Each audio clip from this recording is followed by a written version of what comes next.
Dear प्रिय दर्शकों, astro चर्चा में आपका स्वागत है। मैं Kundan Sharma, astrologist, neuro and वास्तुशास्त्री, आपका हार्दिक स्वागत करता हूं। पिछले वीडियो में मैंने प्रेडिक्टिव एस्ट्रोलॉजी के अंतर्गत एक टॉपिक लिया था, भृगु बिंदु। उसको क्रिस्टल क्लियर किया था और अगले वीडियो में जो आज का वीडियो है उसमें प्रेडिक्टिव एस्ट्रोलॉजी का ही एक और टॉपिक ले रहा हूँ, जिसको इंदु लग्न के नाम से जाना जाता है। इस इंदु लग्न की चर्चा जो हमारी ऑथेंटिक एस्ट्रोलॉजी की जो सबसे ऑथेंटिक बुक है, बृहत पराशर होराशास्त्र, जो कि पराशर ऋषि जी के द्वारा लिखा हुआ है, उसमें इसकी चर्चा की गई है। फिर जैमिनी महर्षि ने भी इसकी चर्चा की है। फिर आगे जो कमेंटरी लिखी गई, जैसे कि कालामृत, कालिदास जी का कालामृत आया, उसमें भी इसकी चर्चा है। ये बहुत ही ऑथेंटिक टॉपिक है इंदु लग्न, और प्रॉपरली ये किसी व्यक्ति के बारे में फाइनेंशियल प्रोस्पेरिटी, उसकी फाइनेंशियल प्रोस्पेरिटी बताता है। मतलब आर्थिक संपन्नता, किसी व्यक्ति के पास कितना धन होगा ये बताता है, किस समय होगा ये बताता है, एकदम प्रिसाइजली बताता है। और इसकी गणना बहुत ही आसान है। तो इस वीडियो को आरंभ करने से पहले मैं आपसे फिर रिक्वेस्ट करूंगा कि आप इसको लाइक करें, सब्सक्राइब करें और शेयर करें, ताकि ये बहुत अच्छे जो ज्ञान है एस्ट्रोलॉजी की वो आपके जानने वालों तक पहुंचते रहे। और बेल आइकन को भी प्रेस कर दें। इंदु लग्न फाइनेंशियल प्रोस्पेरिटी बताता है।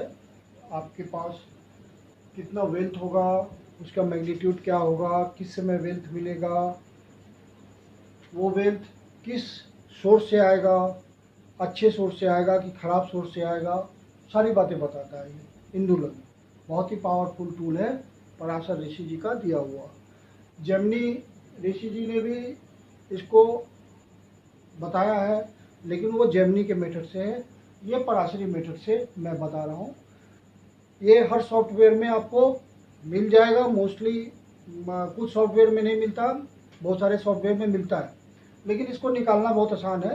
तो अपने कॉन्फिडेंस के लिए एक बार की जो सॉफ्टवेयर में कैलकुलेशन किया हुआ है वो गलत है या सही है, तो हम इसको आराम से चेक कर सकते हैं, क्योंकि ये बहुत ही प्रिसाइजली बताता है फाइनेंशियल प्रॉस्पेरिटी के बारे में। तो पराशर ऋषि जी ने इसको अलग अलग जो प्लैनेट है, राहु केतु इसमें शामिल नहीं है, अलग अलग जो प्लैनेट है उनको अलग अलग पॉइंट दिए हैं उन्होंने, जिसको कला कहा है उन्होंने। तो सूर्य को 30 कला दिया उन्होंने, चंद्रमा को 16 कला दिया, मंगल को 6 कला दिया, बुध को 8 कला दिया है, गुरु को 10 कला दिया है, शुक्र को 12 और शनि को 1 कला दिया है। अब उन्होंने ये किस तरह से दिया, इसका रीजन उन्होंने मेंशन नहीं किया है, लेकिन जो इसके आधार पर गणना आती है वो परफेक्ट आती है और परफेक्ट रिजल्ट आता है। तो ये बहुत पावरफुल टूल है प्रेडिक्टिव एस्ट्रोलॉजी का। तो कैसे हम निकालते हैं इसको? तो बहुत सिंपल तरीका है निकालने का। एक हमने सैंपल एग्जांपल लिया है और D1 चार्ट है किसी व्यक्ति का, और हम देखेंगे इंदु लग्न किस हाउस में निकलता है। इंदु लग्न किसी हाउस में निकलेगा कि ये हाउस इंदु लग्न का हाउस है। जैसे ये आप कहते हैं लग्न है, तो D1 से ही इंदु लग्न निकलता है। हम देखेंगे कि लग्न से 9th हाउस का लॉर्ड कौन है। तो यहाँ ये कर्क लग्न है और 9th हाउस ये है, तो इसका लॉर्ड जो है वो गुरु है, पाइसिस। तो पाइसिस को 10 पॉइंट मिले यहाँ से। फिर मून से देखेंगे, तो मून से फिर 9th हाउस को देखेंगे, तो ये 7, 8, 9, 7th house, 8th house, 9th house, तो ये फिर से गुरु है, तो 10 पॉइंट और मिले। इन दोनों का टोटल कर दीजिए, get the total of this two. जो आएगा उसको 12 से डिवाइड कर दीजिए, तो 20 डिवाइडेड बाय 12। तो रिमाइंडर आपको देखना है, रिमाइंडर। तो रिमाइंडर आएगा इसका 8। अब क्या करना है कि मून जहाँ पे जिस हाउस में पॉजिटेड है वहाँ से 8th पोजीशन पे आपको जानी है। तो यहाँ से चले 1 2 3 4 5 6 7 8, तो 8th पोजीशन यहाँ आई। तो इस हाउस में आपका हिंदू लग्न हुआ, तो यहाँ पे हिंदू लग्न स्थित हुआ। तो इस तरह से बहुत सिंपल कैलकुलेशन है। एक बार फिर से मैं रिपीट कर देता हूँ ताकि आपका क्रिस्टल क्लियर हो जाए।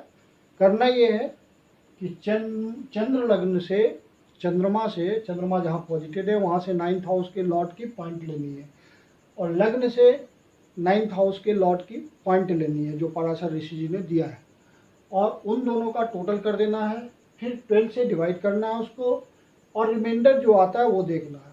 फिर मून जहाँ पॉजिटिव है वहाँ से वो उतना पोजीशन आगे बढ़ जाना है, और जी उस पोजीशन पे जो भी हाउस आएगा वो वहीं पे उसी हाउस में हिंदू लग्न पड़ेगा। ये सिंपल तरीका है, आप इसको चेक करिए, और जब आपको परफेक्शन हो जाए तो फिर आप सॉफ्टवेयर का भी सहारा ले सकते हैं। अब ये रिजल्ट कैसे निकालते हैं, तो रिजल्ट जैसे हर जगह निकलता है वैसे यहाँ भी निकलेगा। प्लैनेट दो टाइप के होते हैं, एक होता है बेनिफिक और दूसरा होता है मैलेफिक। तो जब हिंदू लग्न वाले हाउस में बेनिफिक प्लैनेट्स पॉजिटिव होंगे, बेनिफिक में कौन कौन से आ गए, गुरु आ गए, बेनिफिक में आपका वीनस आ गया, बेनिफिक में फिर मरकरी यदि अच्छे ग्रह के साथ बैठा हुआ है तो मरकरी के तो दोनों नेचर हैं, मैलेफिक भी है और बेनिफिक भी है। जब बेनिफिक ग्रह के साथ बैठता है तो बेनिफिक हो जाता है, जब मैलेफिक ग्रह के साथ बैठता है तो मैलेफिक हो जाता है। तो मरकरी को दोनों तरह से देखते हैं, तो वो बेनिफिक होगा तो बेनिफिक लेंगे, मैलेफिक होगा तो मैलेफिक लेंगे। फिर जो हमारा वैक्सिंग मून होता है, चढ़ता हुआ मून, 15 दिन वो वैक्सिंग होता है, 15 दिन वैनिंग होता है। तो वैक्सिंग वाला जो मून होता है वो बेनिफिक होता है, और वैनिंग वाला मून जो होता है वो मैलेफिक होता है। फिर राहु, केतु, शनि और सन को भी मैलेफिक हम मानते हैं, ये सब मैलेफिक ग्रह है। तो जब बेनिफिक ग्रह पॉजिटिव होते हैं हिंदू लग्न वाले हाउस में, या उस पर दृष्टि डाल रहे होते हैं, आस्पेक्ट डाल रहे होते हैं, तो आस्पेक्ट के बारे में आप जानते हैं कि सैटर्न का जो आस्पेक्ट होता है वो होता है 3, 7 और 10 का। मतलब शनि तीसरी दृष्टि से आस्पेक्ट करता है, थर्ड दृष्टि से, 7th दृष्टि से तो सब ग्रह करते हैं, और 10th दृष्टि से आस्पेक्ट करता है। मतलब थर्ड आस्पेक्ट, 7th आस्पेक्ट और 10th आस्पेक्ट। जैसे सैटर्न यहाँ बैठा हुआ है तो यहाँ से 1 2 3 तो इस घर को देख रहा है, इस घर में जो प्लैनेट बैठे हुए हैं उसको देख रहा है। 7th तो यहाँ से 7th ये हो गया अपोजिट वाला, तो इस हाउस को देख रहा है, इस हाउस में जो ग्रह बैठे हुए हैं उसको देख रहा है, पॉजिटिव है उसको देख रहा है। फिर 10th तो ये 7th हुआ, 8 9 10th तो ये वाले हाउस को देख रहा है, और इसमें जो प्लैनेट्स पॉजिटिव है उसको देख रहा है। तो सैटर्न की 3 7 10 की दृष्टि होती है इस तरह से। मार्स की दृष्टि जो होती है, आस्पेक्ट जो होती है, वो होती है 4th की, 7th की और 8th की। तो जैसे मार्स यहाँ बैठा हुआ है आपका, तो यहाँ से चलेंगे 1 2 3 4, तो ये 7th हाउस को देख रहा है चौथी दृष्टि से, और फिर 7th हुआ तो सामने वाला हुआ, तो इस हाउस को 10th हाउस को ये देख रहा है। फुल आस्पेक्ट होता है, ये सारे फुल आस्पेक्ट डालते हैं। और फिर 8th हाउस, तो यहाँ से फिर 7th हुआ तो ये 8th हुआ, तो इस हाउस को देख रहा है, इसमें बैठे हुए प्लैनेट को देख रहा है। मार्स का आस्पेक्ट इस तरह से होता है। और जुपिटर का जो आस्पेक्ट होता है वो होता है 5 7 और 9 का। मतलब 5th आस्पेक्ट, 7th आस्पेक्ट और 9th आस्पेक्ट। तो जैसे यहाँ पे आपका जुपिटर यहाँ बैठा हुआ है, तो 1 2 3 4 5 5th आस्पेक्ट। फिर 7th आस्पेक्ट तो सामने में इस हाउस को देख रहा है, इस हाउस में कोई प्लैनेट बैठा होगा तो उसको देख रहा होगा। और 9th हाउस तो 7 8 9 तो इस हाउस को देख रहा है, और सैटर्न यहाँ बैठा हुआ है तो इसको भी देख रहा है। तो बेनिफिक ग्रह की जो दृष्टि होती है वो हमेशा बेनिफिक होती है। और वीनस का सिर्फ 7th आस्पेक्ट होता है, मरकरी का भी सिर्फ 7th आस्पेक्ट होता है।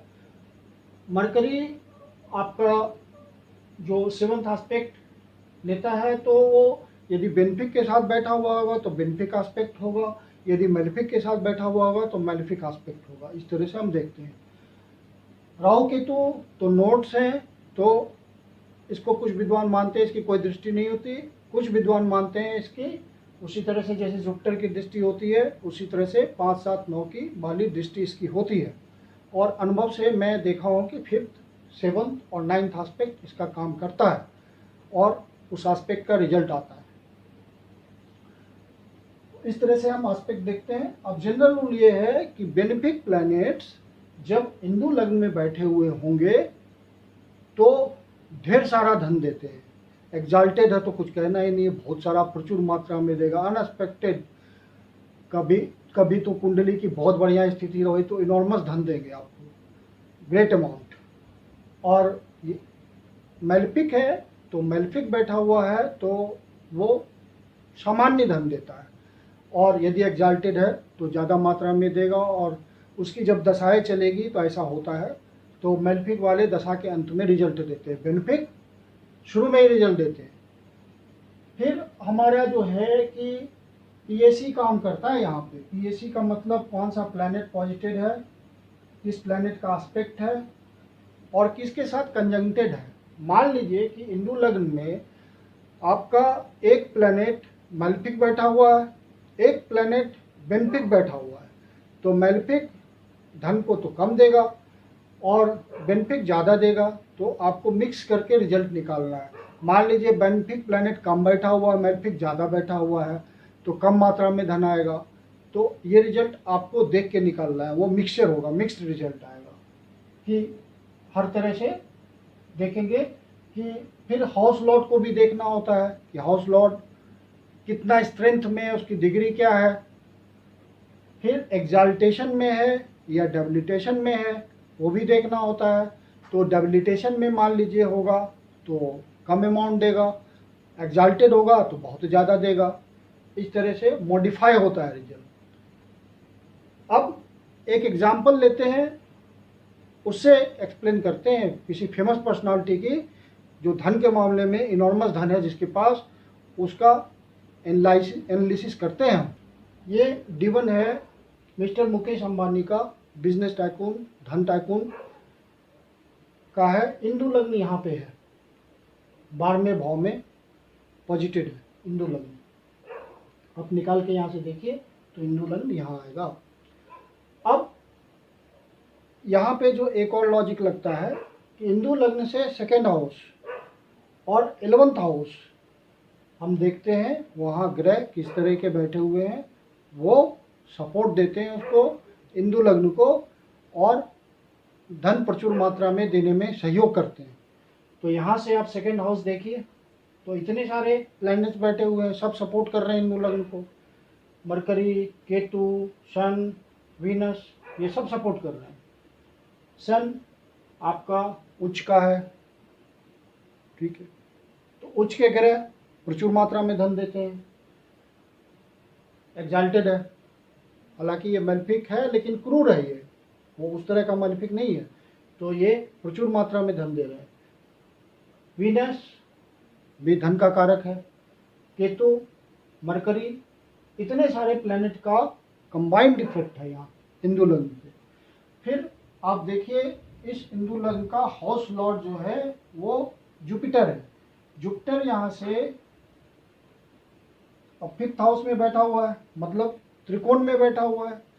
जब हिंदू लग्न से केंद्र में और त्रिकोण में हाउस में, एक ये जनरल यहाँ पे लॉजिक लगता है कि हिंदू लग्न से केंद्र में और त्रिकोण में ग्रह बैठे हो वो सपोर्ट करते हैं हिंदू लग्न को धन के लिए। और ये यहाँ इसका जो लॉर्ड है वो ये 5th हाउस में त्रिकोण में बैठा हुआ है, मतलब और बेनिफिक है। और साथ में क्या है, ये लग्न कौन सा है, तो मार्स का लग्न है, मेष राशि, एरीज। इसके लॉर्ड की दृष्टि 1, 2, 3, 4, फोर्थ दृष्टि, फोर्थ एस्पेक्ट हिंदू लग्न के हाउस लॉर्ड पे पड़ रहा है, हिंदू लग्न लॉर्ड पे पड़ रहा है।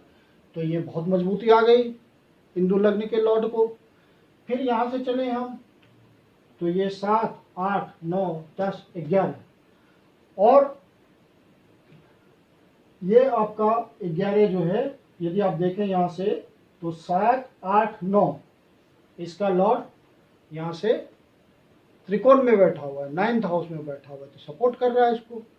तो आप इस तरह से जब जजमेंट लेंगे सारा, इधर से राहु भी देख रहा है इसको, ये राहु भी देख रहा है, यहाँ से जुपिटर की दृष्टि भी है लग्न पे, यहाँ पे इस लग्न पे, मतलब दोनों तरफ से म्यूचुअल सपोर्ट मिल रहा है।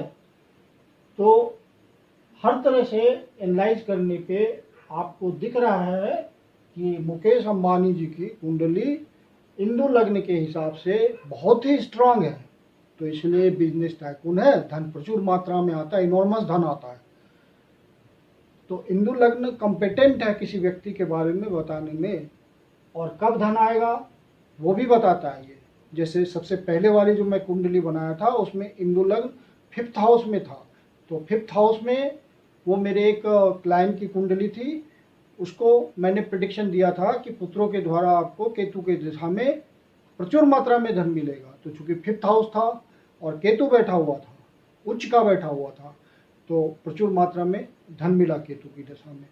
तो ये प्रूव हुआ कि हिंदू लग्न का जो कंसेप्ट है धन के लिए परफेक्ट है। हिंदू लग्न का कंसेप्ट जो है इस कुंडली के लिए परफेक्ट है। एक तो आज के वीडियो में हिंदू लग्न की चर्चा हमने की, अगले वीडियो में फिर कोई और एक टॉपिक लेके आएंगे प्रेडिक्टिव लगन का, और उसको आपके सामने एक्सप्लेन करेंगे। तब तक के लिए धन्यवाद। यदि आपकी ज्योतिष संबंधी कोई निजी समस्या है तो नीचे दिए गए डिस्क्रिप्शन बॉक्स में मेरा नंबर और ईमेल आईडी मेंशन है, आप मुझे कॉल कर सकते हो। धन्यवाद।